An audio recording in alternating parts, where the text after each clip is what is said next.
In this teacher-focused activity, we'll be looking at judgment through the field of semiotics, the study of signs and symbols and how they convey meaning in various contexts, including language, art, culture, and communication. Semiotics refers to the way in which we create, interpret, and understand signs, which include everything from literal physical signs or marketing campaigns, to how we interpret one's facial expressions or clothing choices. Our social, cultural, and political backgrounds inform how we judge and discern the information of signs. Specifically, this teacher activity examines how students could interpret teacher signs through the language they utilize in their classrooms or in their resources. Let's consider the statement, "Wow, I really like your outfit today." It's often hard to understand exactly what this statement means. Depending on how our day is going, what we know about the person saying it, and where we're at, this could mean a variety of different things.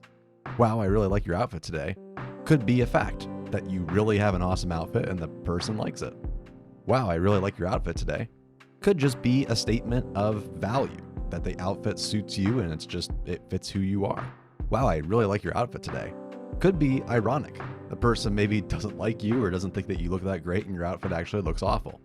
Or, "Wow, I really like your outfit today" could just be a lie, that it really isn't a great outfit and they're trying to make you feel good or something along those lines. In many ways, the inflection of our voice only has a minor impact on how these statements could be perceived. It's all highly dependent on our emotions, our perceived judgment, and what we know about the person saying it. In the same way, we'll connect this to how teachers communicate to students, how students will interpret what they hear in many different ways, and oftentimes how these interpreted signs make students feel worse about themselves.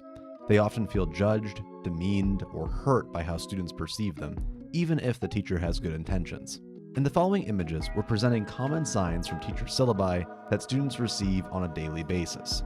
For each, we're going to think about imagining ourselves as students. What's your first impression of the sign? What does it make you think?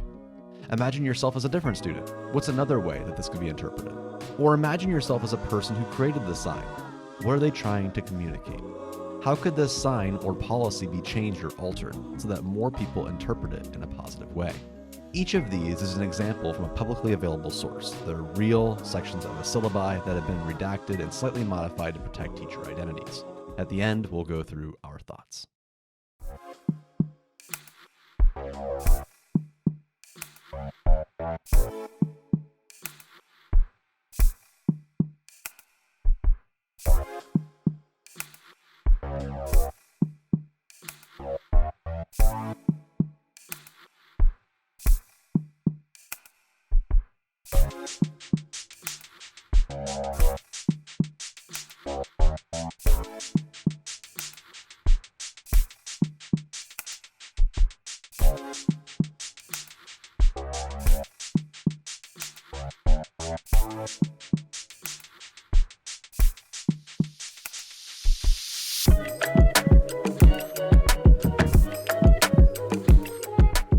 This policy, at face value, assumes that students are lying.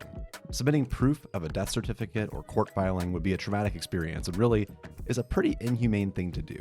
Imagine what your initial thoughts to this teacher would be. We know that we learn better when we trust and respect the person in the room, and if they don't respect us, why would we bother wanting to learn from them? Again, in this scenario, it assumes distrust of young people. Do they think that we'll be abusing our passes?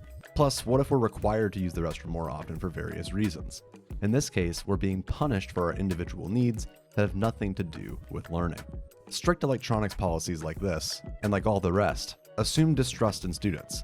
If we learn better using earbuds or using a computer responsibly, can't we have the opportunity to at least demonstrate that? How can we learn about responsibility if we never have the opportunity to practice it?